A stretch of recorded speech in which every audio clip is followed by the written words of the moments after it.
एक साइंटिस्ट जो एक सुनसान जगह पर अपने रिसर्च सेंटर में आर्टिफिशियल इंटेलिजेंस रोबोट बनाकर उन पर रिसर्च करता था। वो जानना चाहता था कि क्या हो अगर रोबोट्स में इंसान के ब्रेन से भी ज्यादा पावरफुल ब्रेन लगा दिया जाए। क्या वो रोबोट इंसानियत को फ्यूचर में आगे तक लेकर जा सकते हैं। ऐसे ही एक दिन वो अपने इस मिशन में सक्सेसफुल हो जाता है और एक ऐसी रोबोट बना लेता है जो बिल्कुल इंसानों के जैसी दिखती है, इंसानों के जैसे ही सोचती समझती है और उसमें इंसानों के जैसे ही इमोशंस और फीलिंग्स भी थी।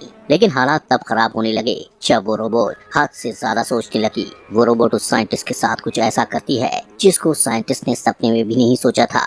लेकिन आखिर उस रोबोट ने उस साइंटिस्ट के साथ ऐसा क्या कर दिया था, चलिए जानते हैं। तो कहानी की शुरुआत ब्लू बुक नाम की एक कंपनी को दिखाते हुए होती है। ये कंपनी गूगल कंपनी की तरह ही एक सर्च इंजन कंपनी थी जिसमें कैलेब स्मिथ नाम का एक वर्कर काम करता था।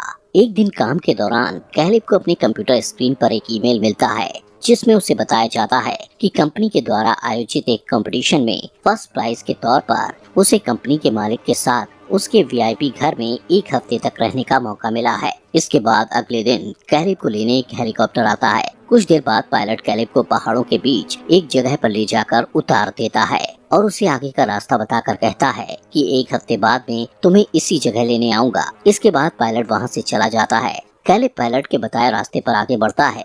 थोड़ी दूर चलने पर उसे एक ट्रक जैसे शेप का घर दिखाई देता है। अब जैसे ही वो उस घर के पास पहुंचता है तो उसे कुछ आवाज सुनाई देती है जो उस घर के दरवाजे पर लगे एक एआई कंप्यूटर की आवाज थी जो कैलेब से अपने फेस को स्कैन करने के लिए कहता है।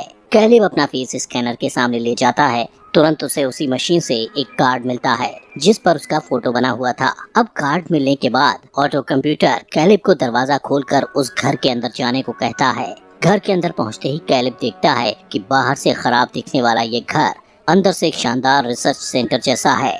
थोड़ा आगे बढ़ने पर उसकी मुलाकात उस कंपनी के एसईओ नेथन से होती है जो उस समय एक्सरसाइज कर रहा था। नेथन कैलेब का वेलकम करता है और उसे ड्रिंक लेने के लिए कहता है। पहले तो कैलेब वहाँ कुछ अनकंफर्टेबल फील करता है लेकिन बाद में उसके साथ एंजॉय करने लगता है। इसके बाद नेथन उसे नीचे लेकर जाता है जहाँ बहुत सारे रूम्स बने हुए थे। नेथन कैलेब को समझाता है कि तुम्हारे कार्ड से जो भी कमरा खुले तुम्हें उसी कमरे में जाने की इजाजत है और जो कमरा तुम्हारे कार्ड से ना खुले तुम्हें उसमें नहीं जाना है। इसके बाद हम नेथन और कैलेब को एक कमरे में बैठा देखते हैं जहां नेथन कैलेब को एक असाइनमेंट पेपर देकर कहता है कि आगे का काम शुरू करने के लिए तुम्हें इस कॉन्ट्रैक्ट पर साइन करना होगा जिस पर लिखा हुआ था कि तुम इस घर में जो कुछ भी देखोगे वो कभी भी किसी को नहीं बताओगे। इस बात को लेकर कैलेब थोड़ा सोच में पड़ जाता है और कहता है कि इस कॉन्ट्रैक्ट पर साइन करने से पहले मैं मेरे वकील से बात करना चाहता हूँ। कैलेब को थोड़ा सोच में देखकर नेथन उसे समझाता है कि हम जो आगे बनाने जा रहे हैं वो बहुत ही शानदार चीज है। अगर हमारा ये मिशन सक्सेसफुल रहा तो इसका क्रेडिट तुम्हें भी मिलेगा। ये बात सुनकर कैलेब बिना कुछ सोचे समझे उस कॉन्ट्रैक्ट पेपर पर साइन कर देता है। अब कैलेब की कॉन्ट्रैक्ट पर साइन करने के बाद नेथन उसे अपने प्रोजेक्ट के बारे में बताता है कि आखिर वो क्या बना रहा है। वो बताता है कि मैंने एक रोबोटिक ह्यूमन बनाया है जिसके अंदर मैंने आर्टिफिशियल इंटेलिजेंस ब्रेन इम्प्लांट किया है। नेथन कैलेब को कहता है कि मैं उस रोबोट को चेक करना चाहता हूँ। वो कहता है कि मुझे इस चेकिंग के काम में तुम्हारी मदद चाहिए। तुम्हें हर रोज उस रोबोट से बात करके उसका टेस्ट लेना होगा और टेस्ट लेते समय अगर तुम्हें कभी भी ये लगे कि तुम किसी इंसान से नहीं बल्कि रोबोट से बात कर रहे हो तो इस टेस्ट को फेल माना जाएगा। अब इस टेस्ट के लिए कैलेब तैयार हो जाता है। अगले दिन उनका ये टेस्ट शुरू हो जाता है जिसके लिए नेथन कैलेब को एक शीशे से बने कमरे में भेजता है जहां उसे अपने सामने एक लेडी रोबोट दिखाई देती है जिसका चेहरा बिल्कुल इंसानों के जैसा था लेकिन उसकी पूरी बॉडी रोबोटिक थी। कैलेब उस रोबोट से बात करना शुरू करता है जहां वो लेडी रोबोट उससे कहती है कि मेरा नाम ईवा है और ऐसे ही वो दोनों काफी समय तक बात करते रहते हैं। दूसरी साइड उनकी इस बातचीत को नेथन कैमरे के जरिए बाहर बैठा देख और सुन रहा था और साथ ही उनकी इस बातचीत पर नोट्स भी बना रहा था। जब उन दोनों की बातचीत खत्म होती है तो ईवा कैलेब से कहती है कि मुझे तुमसे बात करके काफी अच्छा लगा और मैं तुमसे दोबारा मिलना चाहूंगी। इसके बाद कैलेब बाहर नेथन के पास आ जाता है। नेथन कैलेब से पूछता है कि तुम्हें ईवा से बात करके कैसा लगा, जिस पर कैलेब एक्साइटेड होकर उससे कहता है कि वो बहुत अच्छी है और उससे बातचीत करते वक्त मुझे बिल्कुल भी ऐसा नहीं लगा कि मैं किसी रोबोट से बात कर रहा हूँ। ये सुनकर नेथन अपने प्रोजेक्ट की सक्सेस को सोचकर काफी खुश हो जाता है। उसी रात कैलेब अपने कमरे में लेटा हुआ था लेकिन उसे बिल्कुल भी नींद नहीं आ रही थी। तभी कैलेब को बिस्तर पर एक रिमोट मिलता है। अब क्योंकि कैलेब को नींद नहीं आ रही थी इसलिए वो सोचता है कि थोड़ा टाइम टीवी देख लिया जाए। जब वो टीवी का रिमोट समझकर उस रिमोट का ऑन बटन दबाता है तो स्क्रीन पर ईवा के कमरे की लाइव सीसीटीवी फुटेज चलने लगती है। ये देखकर कैलेब को कुछ भी समझ नहीं आता। तभी अचानक बिजली चली जाती है और घर के सभी दरवाजे बंद हो जाते हैं, जिससे कैलेब थोड़ा घबरा जाता है और दरवाजा खोलने की कोशिश करता है, लेकिन दरवाजा नहीं खुलता। थोड़ी देर बाद जब लाइट आती है तो कैलेब दरवाजा खोलकर तुरंत नेथन के पास जाकर उससे बिजली के जाने के कारण को पूछता है, जिस पर नेथन उससे बताता है कि घबराओ मत, मैंने इन दरवाजों को इसी तरह से डिजाइन किया है कि जैसे ही बिजली चली जाती है तो सभी के दरवाजे ऑटोमेटिकली लॉक्ड हो जाते हैं, ताकि कोई अनजान व्यक्ति पावर कट करके इन कमरों में घुस ना पाए। साथ ही नेथन उसे ये भी बताता है कि पिछले कई दिनों से घर की लाइट बार बार कट रही है, जबकि पहले कभी भी ऐसा नहीं हुआ। इसके बाद कैलेब अपने कमरे में जाकर सो जाता है। सुबह उसके कमरे में एक लड़की उसके लिए नाश्ता लेकर आती है। उसे देखकर कैलेब थोड़ा शॉक्ड हो जाता है और नेथन से जाकर उसके बारे में पूछता है। नेथन उससे कहता है कि उसका नाम केयोको है और वो मेरी केयरटेकर है। फिर नेथन कैलेब से कहता है कि आज हम ये टेस्ट करेंगे कि ईवा तुम्हारे बारे में क्या सोचती है। कैलेब ईवा के पास उसका नेक्स्ट टेस्ट लेने जाता है, जहाँ ईवा कैलेब को कुछ ड्राइंग्स दिखाती है जो उसने रात में ड्रॉ की थी, लेकिन कैलेब उन ड्राइंग्स को समझ नहीं पाता। वो ईवा से कुछ ऐसा ऑब्जेक्ट बनाने को कहता है जो वो बनाना चाहती है, जैसे कि कोई इंसान या कोई पेड़ या कुछ भी। इस पर ईवा कहती है कि वो अगले दिन उसे बनाकर दिखाएगी। ईवा कैलेब से पूछती है क्या तुम मैरिड हो, जिस पर कैलेब उसे जवाब देते हुए अपने बारे में बताने लगता है कि मैं 26 साल का अनमैरिड लड़का हूँ, मेरी कोई गर्लफ्रेंड भी नहीं है और मेरे पेरेंट्स एक कार एक्सीडेंट में मारे जा चुके हैं। ये सुनकर ईवा इस बात पर दुख जताती है। वो दोनों इसी तरह बातें कर ही रहे थे कि अचानक पावर कट हो जाता है। पावर कट होते ही ईवा कैलेब को कहती है कि तुम्हें नेथन पर भरोसा नहीं करना चाहिए, क्योंकि वो अच्छा आदमी नहीं है। वो कहती है कि बार बार घर की लाइट भी मैं ही कट करती हूँ ताकि सभी के सभी कैमरास बंद हो जाएं, जिससे नेथन हमें ना तो सुन और ना ही देख पाएगा। ईवा की ये बात सुनकर नेथन को हैरानी होती है कि आखिर वो ऐसा क्यों कह रही है। उसे थोड़ा अजीब लगता है कि तभी फिर से लाइट वापस आ जाती है। कैलेब तुरंत टेस्टिंग रूम से बाहर निकलकर नेथन के पास जाता है, जहां वो दोनों डिनर करने लगते हैं। नेथन कैलेब से पूछता है कि जब तुम ईवा का टेस्टिंग रूम में टेस्ट ले रहे थे तो लाइट चली गई थी, जिससे मैं तुम दोनों की बातचीत को नहीं सुन पाया। वो पूछता है कि तुम दोनों में क्या बातें हुई। कैलेब नेथन से झूठ बोलता है कि पावर कट होने के बाद ईवा ने मुझसे कोई बात नहीं की। रात को कैलेब फिर से अपने कमरे में लगे स्क्रीन से सीसीटीवी फुटेज द्वारा ईवा को देखने लगता है, क्योंकि वो ईवा से अट्रैक्ट होने लगा था। अगले दिन नेथन कैलेब को एक अलग रिसर्च रूम में लेकर जाता है, जहां वो कैलेब को बताता है कि ये वही रूम है जहां पर मैंने ईवा को बनाया था। वो एक गोल स्टोन जैसे शेप की चीज को उठाता है और कहता है कि ये ईवा का दिमाग है। ईवा जो भी सोचती है वो इसी दिमाग की बदौलत है। नेथन कैलेब को बताता है कि ईवा का दिमाग पूरी दुनिया की सोच से मिलकर बना है। मैंने इस दिमाग को बनाने के लिए सबसे पहले दुनिया भर के लगभग सभी मोबाइल फोन्स को हैक किया और फिर उनके डेटा से ये पता लगाया कि ह्यूमन बिहेवियर कैसे काम करता है, लोग क्या कुछ देखते हैं, कैसे उनका दिमाग काम करता है, कैसे हम ह्यूमंस अपने सभी काम कर लेते हैं। उन सब की नॉलेज को मैंने ईवा के दिमाग में डाल दिया। इसके बाद तीसरे दिन के टेस्ट के लिए कैलेब ईवा के पास जाता है, जहां ईवा कैलेब को वो ड्राइंग दिखाती है जो बनाने के लिए उसने उसे बोला था। वो कहती है कि मैं तुम्हारे साथ डेट पर जाना चाहती हूँ। थोड़ी देर बाद ईवा कैलेब से कहती है कि अपनी आंखें बंद करो, मुझे तुम्हें कुछ दिखाना है।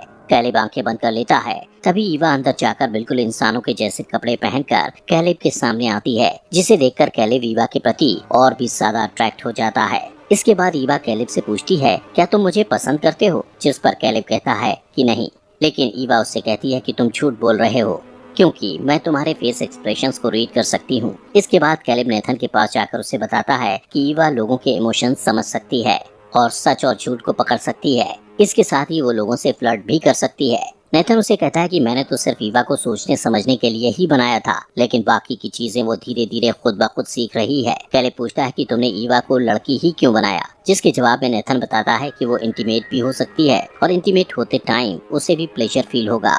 वो कैलेब से कहता है कि तुम्हें उसको फंसाकर उसके साथ फिजिकल होना पड़ेगा। ये सब बातें सुनकर कैलेब को समझ आ जाता है कि ईवा के अंदर ह्यूमंस जैसी सभी फीलिंग्स और इमोशंस होने के बाद भी नेथन ने उसे यहाँ पर कैद कर रखा है। अगले दिन कैलेब ईवा से मिलता है और उसे बताता है कि एक इंसान और एक रोबोट में क्या अंतर होता है। वो कहता है कि रोबोट सिर्फ उतनी ही नॉलेज से काम करता है जितनी उसमें इंस्टॉल की गई होती है, जबकि इंसान के सोचने की कोई सीमा नहीं है। इंसान अपनी सोच खुद बनाता है और इंसान रोबोट की तरह एक जगह पर कैद होकर नहीं रह सकते। कैलेब की ये बातें ईवा के मन में घर कर गई थी और वो अब खुद को पूरी तरह से इंसान बनाना चाहती थी। इसके बाद रात में जब कैलेब सीसीटीवी फुटेज में देखता है कि नेथन ईवा के पास जाकर गुस्से में उसकी बनाई हुई ड्राइंग्स को फाड़कर वहां से अपने रूम की तरफ आ रहा था।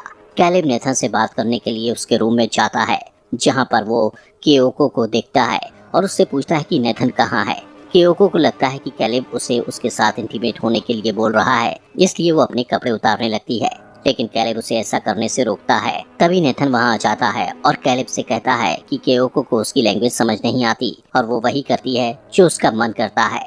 नेथन बहुत नशे में था, इसलिए वो केओको के साथ नाचने लगता है और कैलेब को भी उसके साथ नाचने के लिए कहता है, जिससे कैलेब वापस अपने कमरे में चला जाता है। अगले दिन जब कैलेब ईवा का टेस्ट लेने जाता है तो ईवा पावर कट करके उससे बोलती है कि मुझे पता है तुम्हें यहाँ पर मुझे टेस्ट करने के लिए बुलाया गया है, लेकिन अगर मैं नेथन के इस टेस्ट में फेल हो गई तो वो मेरे साथ क्या करेगा। तभी ईवा कैलेब से कहती है कि जिस तरह तुम मुझे प्यार करने लग गए हो उसी तरह मुझे भी तुमसे प्यार हो गया है और मैं जिंदगी भर तुम्हारे साथ रहना चाहती हूँ, लेकिन पूरी तरह इंसान बनने के बाद।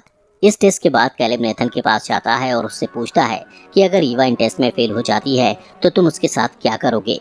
इसके जवाब में नेथन कैलेब से कहता है कि अगर ऐसा हुआ तो मैं ईवा के सभी बॉडी पार्ट्स को संभाल कर रख दूंगा और उसके ब्रेन की पूरी मेमोरी को इरेज करके उसके अस्तित्व को ही मिटा दूंगा। फिर एक नया इससे भी ज्यादा एडवांस ब्रेन बनाऊंगा जिसमें मैं उन सभी बातों का ध्यान रखूंगा जो ईवा के ब्रेन में नहीं थी। ये सुनकर कैलेब को मन ही मन नेथन पर बहुत गुस्सा आता है, क्योंकि वो ईवा से प्यार करने लगा था और उसे खत्म होते नहीं देख सकता था। इसलिए कैलेब नेथन को रूम में ले जाकर बातों ही बातों में काफी ज्यादा ड्रिंक पिला देता है, जिससे नेथन की आंख लग जाती है और कैलेब नेथन की जेब से उसके रूम का कार्ड लेकर उसके प्राइवेट रूम में जाकर उसके कंप्यूटर पर उसके कुछ वीडियोस देखने लगता है, जिससे उसे पता चलता है कि नेथन ने ईवा से पहले भी कई सारे एआई रोबोट्स को बनाया था जिसमें ईवा की तरह ही सोचने और समझने की क्षमता थी, लेकिन थोड़ी बहुत कमियों की वजह से नेथन ने उनके ब्रेन से उनकी सारी मेमोरीज को इरेज करके उन्हें मार दिया। वो सारे एआई रोबोट्स भी ईवा की तरह ही उसकी कैद से आजाद होकर बाहर खुलकर अपनी जिंदगी जीना चाहते थे। दोस्तों, आगे बढ़ने से पहले आपका दिल से शुक्रिया आपके अपने फॉक्स एक्सप्लेनर हिंदी चैनल को सब्सक्राइब करने के लिए। अब इसके बाद कैलेब नेथन के दूसरे कमरे में जाता है, जहां केओको बिना कपड़ों के बैठी हुई थी।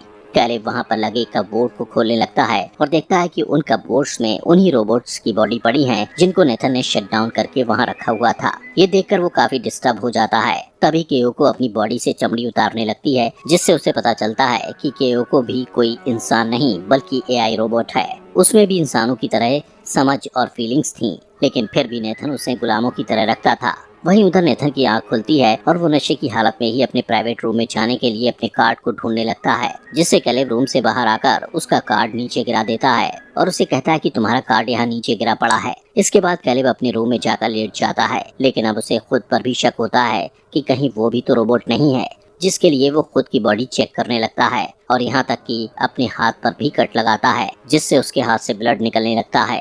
अगले दिन कैलेब ईवा के पास जाता है, जहाँ थोड़ी नॉर्मल बात करने के बाद ईवा पावर कट कर देती है। तब कैलेब उसे बताता है कि अगर तुम टेस्ट में फेल हुई तो नेथन तुम्हारे ब्रेन से तुम्हारी सारी सोच और मेमोरीज को मिटा देगा, जिससे तुम मर जाओगी और फिर वो तुम्हारी बॉडी को संभाल कर कपबोर्ड में रख देगा। ये सुनने के बाद ईवा कहती है कि क्या तुम मुझे बचा सकते हो, जिस पर कैलेब कहता है कि हाँ, मैं तुम्हें बचाऊंगा और ईवा को अपने प्लान के बारे में बताता है कि मैं नेथन को ज्यादा ड्रिंक पिलाकर सुला दूंगा और उसके कार्ड को लेकर उसके पीसी से इस बिल्डिंग के सारे सिक्योरिटी सिस्टम को रिवर्स कर दूंगा और फिर जैसे ही तुम पावर कट करोगी तो बिल्डिंग के सभी दरवाजे खुल जाएंगे और हम यहाँ से भाग जाएंगे। अगले दिन कैलेब नेथन को बातों ही बातों में ड्रिंक करवाने की कोशिश करता है, लेकिन नेथन ड्रिंक करने से मना कर देता है। वो कहता है कि मैं कई दिनों से काफी ड्रिंक करने लगा हूँ, तो अब मैंने पीनी छोड़ दी है। वो कहता है तुमने अच्छा काम किया है और आज तुम्हें हेलीकॉप्टर लेने आएगा। तभी नेथन उससे कहता है कि क्या तुम्हें सच में लगता है कि ईवा तुमसे प्यार करती है या फिर वो वहाँ से निकलने के लिए तुम्हारा इस्तेमाल कर रही है। ये सुनकर कैलेब को समझ आ जाता है कि नेथन को पता चल चुका है कि मैं ईवा को यहाँ से आजाद करना चाहता हूँ। इसके बाद नेथन कैलेब को अपने रूम में ले जाकर उन दोनों की वीडियोस दिखाता है, जिसमें कैलेब ईवा को यहाँ से भागने का प्लान बता रहा था। नेथन कैलेब को बताता है कि मुझे पहले ही पता चल गया था कि बार बार बिल्डिंग की पावर कट ईवा ही करती है, ताकि मैं उस पर नजर न रख सकूं। इसलिए मैंने पहले ही ईवा के कमरे में बैटरी से चलने वाला एक कैमरा लगा दिया था, जो बिजली जाने के बाद भी रिकॉर्डिंग करता था। नेथन कहता है कि मैं स्टार्टिंग से ही पावर कट होने के बाद की तुम दोनों की बातचीत को देख और सुन रहा था। नेथन कहता है कि मैंने ईवा को बनाया ही इस तरीके से था जिससे वो खुद को यहाँ से आजाद करने के लिए अपने इमोशन और फीलिंग्स को दूसरे के सामने इस तरह पेश करे ताकि दूसरा इंसान उसकी बातों में आकर उसकी हेल्प करने के लिए कुछ भी करने को तैयार हो जाए। वो कहता है कि ईवा अपने टेस्ट में पास हो चुकी है क्योंकि उसने अपनी सोच समझ, इमोशंस और फीलिंग से तुम्हें उसकी मदद करने के लिए मजबूर कर दिया। तभी ईवा प्लान के मुताबिक पावर कट कर देती है और नेथन कैलेब से कहता है कि देखा, ईवा ने प्लान के मुताबिक बिजली कट कर दी है और तुम अपने इस प्लान में फेल हो गए। जिस पर कैलेब कहता है कि तू इतना खुश मत हो, क्योंकि मुझे शुरू से ही पता था कि तू पावर कट होने के बाद भी मेरी और ईवा की बातें किसी न किसी तरह से सुन रहा था। वो कहता है कि इसलिए मैंने कल जब तुम शराब पीकर सोए हुए थे तुम्हारे कार्ड से बिल्डिंग के सारे सिस्टम को रिवर्स कर दिया था। तभी नेथन स्क्रीन पर देखता है कि ईवा अपने कमरे से बाहर निकल चुकी है और गुस्से में वो कैलेब को एक रॉड से मारकर बेहोश करके ईवा के पास जाकर उसे कहता है कि तुम अपने कमरे में वापस जाओ वरना मैं तुम्हें खत्म कर दूंगा। ईवा केओको के कान में कहती है कि तुम्हें नेथन पर वार करना है और खुद नेथन पर अटैक कर देती है, लेकिन नेथन ईवा से खुद को छुड़ाकर उसके हाथ पर रॉड मारकर उसका हाथ तोड़ देता है। तभी पीछे से केओको नेथन को चाकू मार देती है, जिससे नेथन भी केओको के फेस पर रॉड मारकर उसे गिरा देता है। लेकिन पीछे से ईवा नेथन पर फिर से चाकू उसके दिल में घोंप देती है, जिस पर नेथन को बिलीव नहीं होता कि उसने जिस रोबोट को बनाया उसी ने उसको मार दिया। ईवा नेथन की जेब से उसका कार्ड लेकर वहाँ से उसके कमरे में जाती है, जहाँ कैलेब को अब होश आ चुका था। ईवा उससे कहती है कि तुम यहीं रहो और वहाँ से उस रूम में जाती है जहाँ पर कपबोर्ड पड़े थे। ईवा उन्हीं कपबोर्ड में से एक रोबोट की चमड़ी को खुद की चमड़ी से रिप्लेस कर लेती है। इसके बाद वो लड़की के कपड़े पहनकर वहाँ से जाने लगती है। वहीं कैलेब ईवा से कहता है कि तुम मुझे यहाँ पर छोड़कर नहीं जा सकती, लेकिन ईवा उसका दरवाजा परमानेंट लॉक करके वहाँ से चली जाती है। ईवा जब उस बिल्डिंग से बाहर निकलती है तो बाहरी दुनिया को देखकर काफी खुश होती है और सूरज की गर्मी को महसूस करती है। तभी कैलेब को लेने हेलीकॉप्टर वहां पर आ जाता है और ईवा उस पायलट को अपनी बातों में पहला फुसलाकर वहां से हेलीकॉप्टर में निकल जाती है। वहीं कैलेब उस बिल्डिंग में कैद होकर रह जाता है। कुछ टाइम बाद ईवा शहर में पहुंच जाती है और इसी सस्पेंस के साथ ये मूवी यहीं पर खत्म हो जाती है।